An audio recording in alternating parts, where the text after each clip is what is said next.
சதி ஆலோசனை. சற்று நேரத்திற்கெல்லாம் அருள்மொழி தேவியும் இளவரசர் விக்கிரமனும் குடிசைக்குள் வந்து சுவாமி என்று சொல்லி சிவனடியாரின் பாதத்தில் வணங்கினார்கள். சிவனடியார் விக்கிரமனை தூக்கி எடுத்து அணைத்து கொண்டு ஆசிர்வதித்தார். 6 வருஷத்துக்கு முன் அரியா பாலகனாயிருந்த விக்கிரமன் இப்போது இளங்காலை பருவத்தை அடைந்து ஆஜானுபாகுவாக விளங்கினான். அவன் முகத்தில் வீரக்கலை திகழ்ந்தது. உள்ளத்தில் பொங்கிய ஆர்வத்தின் வேகம் கண்களில் அலையெறிந்தது. படபடவென்று பேசத் தொடங்கினான். சுவாமி, நேற்றிரவு கனவில் என் தந்தை வந்தார். என்னை அழைத்து கொண்டு சிராப்பள்ளி மலைக்கு போனார். அங்கே உச்சியில் பறந்து கொண்டிருந்த பல்லவர்களின் சிங்க கொடியை காட்டினார். சுவாமி, இனிமேல் என்னால் பொறுத்திருக்க முடியாது. நீங்கள் என்னை ஆசிர்வதிக்க வேண்டும் என்றான். என்னுடைய ஆசிர்வாதம் உனக்கு எப்போதும் இருக்கிறது விக்கிரமா. சரியான காலம் வரையில் காத்திருக்கும்படி தானே சொன்னேன். இப்போது காலம் வந்துவிட்டது. நீ என்ன செய்ய உத்தேசித்திருக்கிறாய் சொல்லு. வெறும் பதற்றத்தினால் மட்டும் காரியம் ஒன்றும் ஆகிவிடாது. தீர யோசித்து ஒரு காரியத்தில் இறங்க வேண்டும். உன் தந்தை உனக்கு கொடுத்துவிட்டு போன குறள் நூலில் தெய்வ புலவர் என்ன சொல்லியிருக்கிறார்?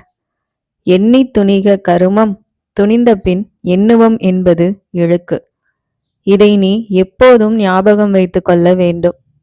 ஆம் சுவாமி, எண்ணித்தான் துணிந்திருக்கிறேன்.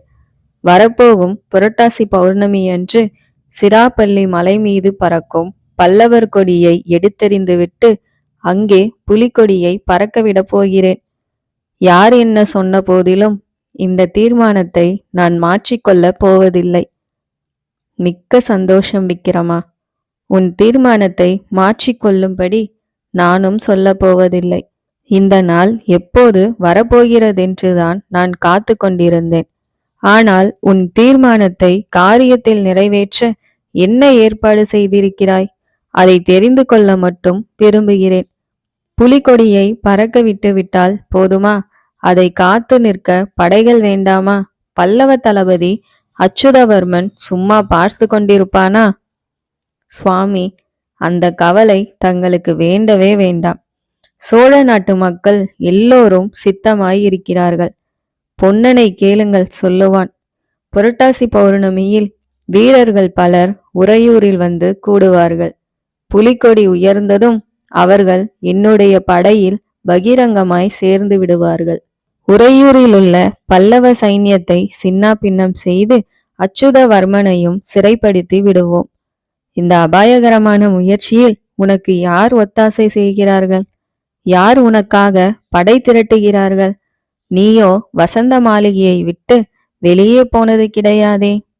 என் சித்தப்பா மாரப்ப பூபதி தான் எல்லா ஏற்பாடுகளும் செய்கிறார். அவர் ரகசியமாக ஒரு பெரிய படை திரட்டி வந்திருக்கிறார். மாரப்ப பூபதி என்றதுமே சிவனடியாரின் முகம் கருத்தது. அவர் விக்கிரமனை நடுவில் நிறுத்தி, யார்? மாரப்ப பூபதியா இதெல்லாம் செய்கிறான்? அவனிடம் உன் உத்தேசத்தை எப்போது சொன்னாய் என்று கேட்டார். சித்தப்பா, முன் மாதிரி இல்லை. நீங்கள் கவலைப்பட வேண்டாம். அடியோடு புது மனிதர் ஆகிவிட்டார். என் தகப்பனார் விஷயத்தில் நடந்து கொண்டதற்காக மிகவும் பச்சாதாபப்படுகிறார். அதற்கு பரிகாரமாக இப்போது சோழ நாட்டின் விடுதலைக்கு உயிரையும் கொடுக்க சித்தமாயிருக்கிறார் என்றான் விக்கிரமன். சிவனடியார் அருள்மொழியை பார்த்து, தேவி, இது நிஜந்தானா என்று கேட்டார். ஆம் சுவாமி, மாரப்ப பூபதி மனம் திருந்தியவராகத்தான் காணப்படுகிறார் என்றாள் அருள்மொழி. மிக்க சந்தோஷம் விக்கிரமா. உன்னுடைய முயற்சி நிறைவேறட்டும். சேனாதிபதியான கார்த்திகேயர் உன்னை காத்து நிற்கட்டும். உன் தோளுக்கும் வாளுக்கும் பராசக்தி பலம் அளிக்கட்டும். அவசியமான சமயத்தில் மறுபடியும் வருவேன். இப்போது போய் வருகிறேன் என்று எழுந்தார் சிவனடியார். சுவாமி, என் சித்தப்பா இப்போது வருவதாக சொல்லியிருக்கிறாரே. அவர் தங்களை பார்க்க மிகவும் ஆவலாயிருக்கிறார். தாங்கள் கொஞ்சம் இருந்து போக வேண்டும் என்றான் விக்கிரமன். இல்லை விக்கிரமா, எனக்கு இருக்க நேரமில்லை. எது எப்படியானாலும் நீ உன் உறுதியை கைவிடாதே. உன் தந்தை வாக்கை மறந்து விடாதே என்றார். அருள்மொழி தேவி அப்போது பொன்னனை பார்த்து, பொன்னா, இளவரசரை அழைத்து கொண்டு நீ படகுக்குப் போ, இதோ நான் வந்து விடுகிறேன் என்று சொல்ல பொன்னனும் விக்கிரமனும் உடனே வெளியேறினார்கள். அருள்மொழி தேவி அப்போது சிவனடியார் பாதத்தில் நமஸ்கரித்து அந்த பாதங்களை பிடித்து கொண்ட வண்ணம் சொன்னாள், சுவாமி, தாங்கள் யாரோ எனக்கு தெரியாது. என்னவெல்லாமோ தங்களை பற்றி நான் சந்தேகித்தது உண்டு. ஆனால் தாங்கள் எங்கள் நன்மையை நாடுகிறவர் என்பதில் சந்தேகப்பட்டதே இல்லை. அதனால் தங்களை யாரென்று தெரிந்து கொள்ளவும் நான் ஆசைப்படவில்லை. தாங்கள் யாராயிருந்தாலும் சரி, அடியாளுக்கு ஒரு வரம் தர வேண்டும். எனக்கு தங்களை தவிர வேறு கதி கிடையாது. சிவனடியாரின் கண்களில் கண்ணீர் துளிர்த்தது. என்னால் முடிகிற காரியமாயிருந்தால் கட்டாயம் செய்கிறேன் அம்மா, கேள் என்றார். தாங்கள் மகான், தங்களால் முடியாத காரியம் ஒன்றுமே இருக்க முடியாது. வேறென்ன நான் கேட்கப் போகிறேன்? என் பிள்ளையின் உயிரை தாங்கள் காப்பாற்றி தர வேண்டும் சுவாமி. இவன் இப்போது செய்ய போகிற காரியம் வெற்றி பெறும் என்ற நம்பிக்கை எனக்கில்லை. மகா சக்தி வாய்ந்த பல்லவ சக்கரவர்த்தியை எதிர்த்து இளம் பிள்ளையால் என்ன செய்ய முடியும்? எல்லாம் தெரிந்த தாங்களும் இந்த காரியத்தில் இவனை ஏவி விட்டிருக்கிறீர்கள். தங்களுடைய நோக்கம் என்னவோ தெரியாது சுவாமி. என்னவாயிருந்தாலும் அவனுடைய உயிரை காப்பாற்றி கொடுக்கும் பொறுப்பு தங்களுடையது என்று ராணி தழுதழுத்த குரலில் கூறினாள். உயிரை காப்பாற்றும் சக்தி வாய்ந்தவர் கடவுள் ஒருவர்தான் அம்மா. ஆனாலும் உனக்கு ஒரு உறுதி சொல்லுகிறேன். விக்கிரமனுடைய வீர தந்தையின் ஆத்மா அவன் பக்கத்திலிருந்து அவனை காப்பாற்றும். நீ கவலைப்படாதே, எழுந்திரு என்றார். அச்சமயம் மேற்கு திசையில் தூரத்தில் குதிரையின் குளம்படி சத்தம் கேட்கவே சிவனடியார் விரைவாக விடைபெற்று கொண்டு கிழக்கு திசையை நோக்கி சென்றார். சிவனடியார் சென்ற சற்று நேரத்திற்கெல்லாம் மாரப்ப பூபதி குதிரை மீது வந்து இறங்கினான். உடனே, விக்கிரமா, சிவனடியார் வரப்போகிறார் என்று சொன்னாயே, வந்து விட்டாரா என்று கேட்டான். இப்போதுதான் போனார் சித்தப்பா. போய் சில வினாடி நேரம் கூட ஆகவில்லை. சற்று முன்னால் வந்திருக்கப்படாதா என்று விக்கிரமன் சொல்லி சிவனடியார் போன திசையை நோக்கினான். அதை பார்த்த மாரப்பன், இந்த சாலை வழியாகத்தானே போனார், இதோ அவர் முகத்தை பார்த்து விட்டு வந்து விடுகிறேன் என்று கூறி மறுபடியும் குதிரை மேலேறி விரைந்து சென்றான்.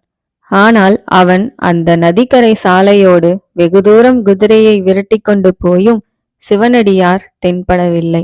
அவர் மாயமாய் மறைந்து விட்டார். மாமல்லபுரம். கடற்கரை பட்டினமாகிய மாமல்லபுரத்தில் அன்று அல்லோல கல்லோலமாயிருந்தது. வீடுகள் எல்லாம் மாவிலைகளினாலும் தென்னங்குருத்துகளினாலும் சிங்க உருவம் தாங்கிய கொடிகளினாலும் பலவர்ண தோரணங்களினாலும் அலங்கரிக்கப்பட்டு விளங்கின. தெரு வீதிகளில் சித்திர விசித்திரமான கோலங்கள் போடப்பட்டிருந்தன. தேர்கள், யானைகள், குதிரைகள், கோபுரங்கள், பலவித விருட்சங்கள், பூஞ்செடிகள், இவை போலெல்லாம் போட்ட கோலங்கள் கண்ணுக்கு விருந்தாயிருந்தன. அதிகாலையிலிருந்து ஸ்திரீகளும் புருஷர்களும் சிறுவர் சிறுமிகளும் பட்டு பட்டாடைகளினாலும் பசும்பொன் ஆபரணங்களினாலும் தங்களை அலங்கரித்து கொண்டு தெருவீதிகளிலும் திண்ணைகளிலும் கூட்டம் கூட்டமாக நின்று கொண்டிருந்தனர். எங்கே பார்த்தாலும் பேரிகை முழக்கம் மற்றும் மங்கள வாத்தியங்களின் ஒலியும் கேட்டுக்கொண்டிருந்தன. இந்த ஒலிகளுக்கிடையில் சக்கரவர்த்தி காஞ்சியிலிருந்து கிளம்பிவிட்டாராம். பாதி வழி வந்தாகிவிட்டதாம். சக்கரவர்த்தியின் கோமகள் குந்தவி தேவியும் வருகிறாராம் என்றெல்லாம் ஜனங்கள் ஒருவருக்கொருவர் பேசிக்கொள்ளும் கலகல சத்தமும் கேட்டுக்கொண்டிருந்தது. மாமல்லபுரம் வாசிகள் அத்தனை அதிக உற்சாகத்துடனும் ஆனந்தத்துடனும் அன்று உற்சவம் கொண்டாடியதின் காரணம் என்னவென்றால், அந்நகருக்கு அன்று மாமல்ல நரசிம்மவர்ம சக்கரவர்த்தி விஜயம் செய்வதாக இருந்ததுதான். சக்கரவர்த்தி விஜயம் செய்து 7-8 வருஷங்களுக்கு முன்னால் நின்று போன சிற்ப பணியை மறுபடியும் ஆரம்பித்து வைப்பார் என்றும் அறிவிக்கப்பட்டிருந்தது. சக்கரவர்த்தியுடன் கூட அவருடைய செல்வ குமாரி குந்தவி தேவியும் வரப்போவதாக தெரிந்திருந்தபடியால் மாமல்லபுர வாசிகள் எல்லையற்ற குதூகலத்துடன் அந்த காலத்தில் காஞ்சி நரசிம்மவர்ம சக்கரவர்த்தியின் புகழ் என் திசையிலும் பரவியிருந்தது. பாரத நாடெங்கும் அவருடைய கீர்த்தி வியாபித்திருந்ததோடு கடல் கடந்து வெளிநாடுகளுக்கும் சென்றிருந்தது. தெற்கே காவேரி ஆற்றங்கரையிலிருந்து வடக்கே கிருஷ்ணா நதிக்கரை வரையில் பல்லவர்களின் சிங்கக்கொடி கம்பீரமாக பறந்தது. அந்த பிரதேசத்தில் உள்ள ஜனங்கள் எல்லாரும் நரசிம்மவர்மரிடம் அளவிலாத பக்தி கொண்டிருந்தார்கள். அறிவிலும் வீரத்திலும் தயால குணத்திலும் நடுகண்ட நீதி வழங்குவதிலும் குடிகளின் நலன்களை கண்ணும் கருத்துமாய் பாதுகாப்பதிலும் சிற்பம், சித்திரம், சங்கீதம் முதலிய கலைகளை வளர்ப்பதிலும் நரசிம்மவர்மர் மிக சிறந்து விளங்கியது பற்றி அவருடைய பிரஜைகள் மிக்க பெருமை கொண்டிருந்தார்கள்.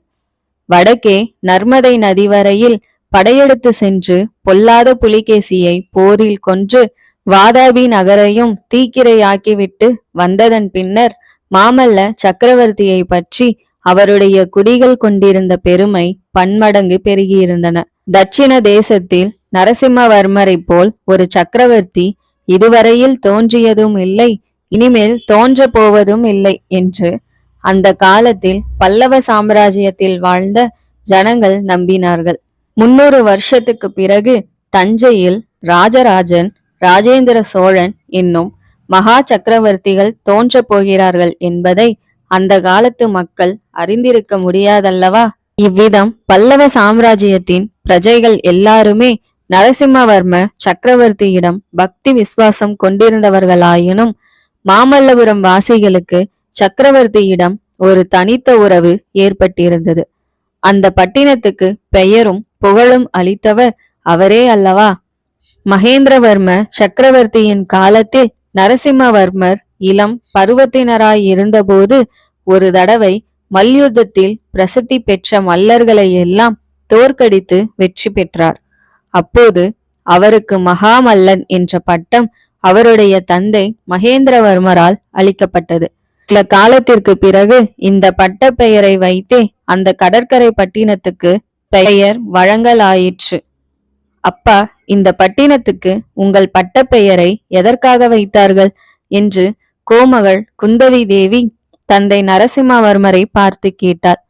இருவரும் பல்லவ சாம்ராஜ்யத்தின் பட்டத்து யானை மீது அம்பாரியில் வீற்றிருந்தார்கள்.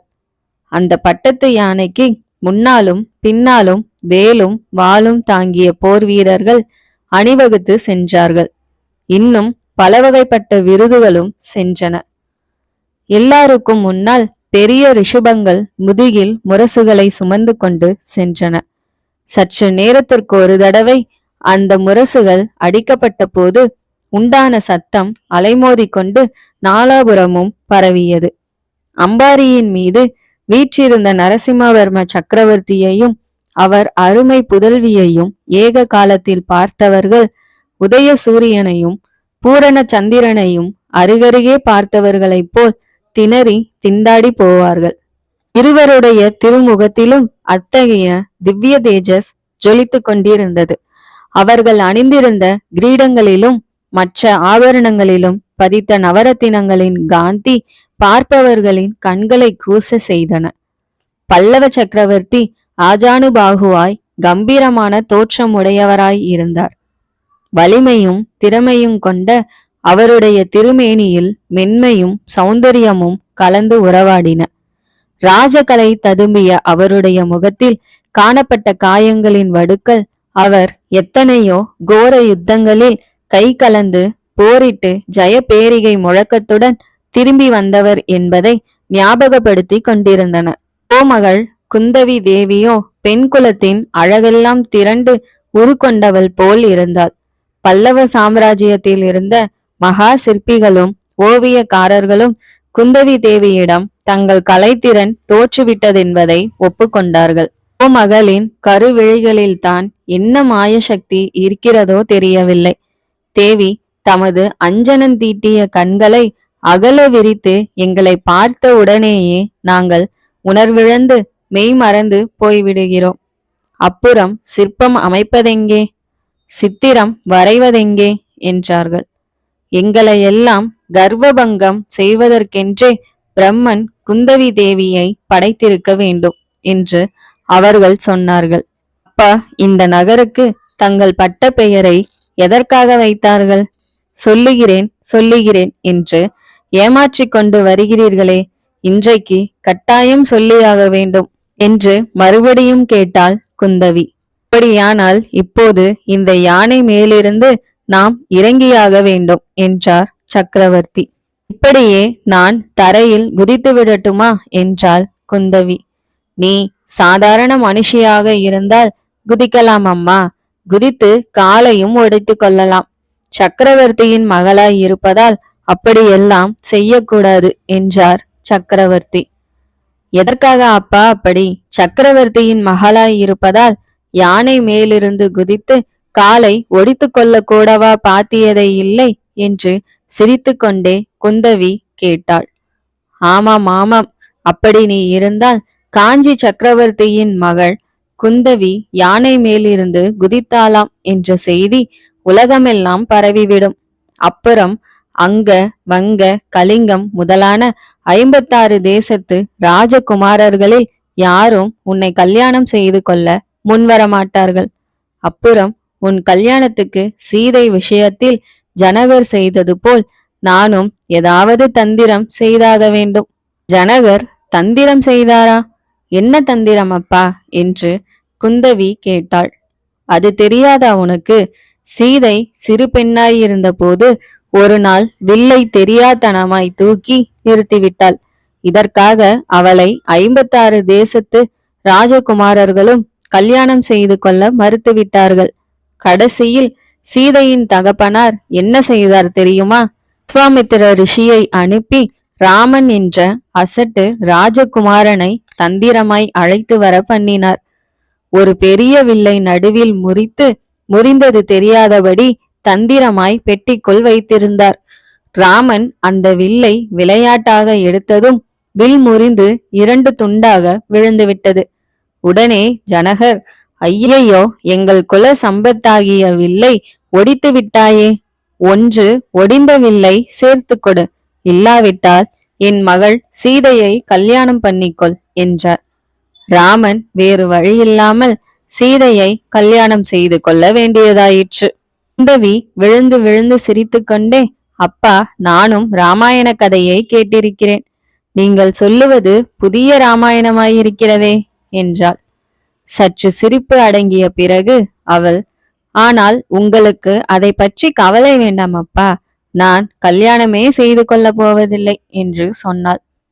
சக்கரவர்த்தி மூக்கின் மேல் விரலை வைத்துக்கொண்டு, அது என்ன சமாசாரம்? கல்யாணம் உன்னை என்ன பண்ணியிற்று? அதன் மேல் ஏன் அவ்வளவு கோபம் என்று கேட்டார். அப்போது குந்தவி, கல்யாணம் செய்து கொண்டால் நான் உங்களை விட்டு பிரியத்தானே வேண்டும். உங்களை விட்டு விட்டு போக எனக்கு இஷ்டமில்லை. உங்களுடனேயே நான் எப்போதும் இருப்பேன் என்றாள். அப்படியா சமாசாரம் குந்தவி? இன்னொரு தடவை சொல்லு என்றார் சக்கரவர்த்தி. எல்லாம் ஒரு தடவைக்கு மேல் சொல்ல மாட்டேன் அப்பா. நீங்கள் ஏக சந்தகிராகி என்பது உலகமெல்லாம் பிரசித்தியாயிருக்கிறதே, ஒரு தடவைக்கு மேல் ஏன் கேட்கிறீர்கள்? ஓ ஆபத் பாந்தவா, அநாத ரட்சகா, இந்த வாயாடி பெண்ணை கட்டிக்கொண்டு எந்த ராஜகுமாரன் திண்டாட போகிறானோ, யார் தலையில் அவ்விதம் இருக்கிறதோ அவனை நீதான் காப்பாற்றி அருள வேண்டும் என்று சொல்லியபடி சக்கரவர்த்தி தலைமேல் கைகூப்பி வானத்தை அண்ணாந்து நோக்கினார். உங்களுடைய பரிகாசம் இருக்கட்டும். இப்போது யானையை நிறுத்துகிறீர்களா இல்லையா? இல்லாவிடில் நான் கீழே குதித்து விட்டேனானால் அப்புறம் என்னை ஒரு ராஜகுமாரனும் கல்யாணம் செய்து கொள்ள மாட்டான். எப்போதும் உங்கள் பிராணனைத்தான் வாங்கி கொண்டிருப்பேன் என்று குந்தவி சொல்லி எழுந்து நின்று அம்பாரியிலிருந்து கீழே குதிப்பது போல் பாசாங்கு செய்தாள். வேண்டாம் வேண்டாம், அப்படிப்பட்ட விபரீதம் பண்ணி வைக்காதே என்று கூறி பல்லவ சக்கரவர்த்தி யானை பாகனை கூப்பிட்டு யானையை நிறுத்த சொன்னார். யானை நின்றதும் தந்தையும் மகளும் கீழே இறங்கினார்கள். சக்கரவர்த்தி குதிரையும் பல்லக்கும் கொண்டு வரும்படி சமிக்கை காட்டினார். அவை அருகில் வந்ததும் பரிவார தலைவனை அழைத்து, நீங்கள் நேரே போய் நகர் வாசல் அருகில் நில்லுங்கள், நாங்கள் அங்கே வந்து சேர்ந்து கொள்கிறோம் என்றார். பிறகு குதிரை மீது ஆரோகணித்து ராஜ மார்க்கத்திலிருந்து பிரிந்து குறுக்கு வழியாக போகத் தொடங்கினார்.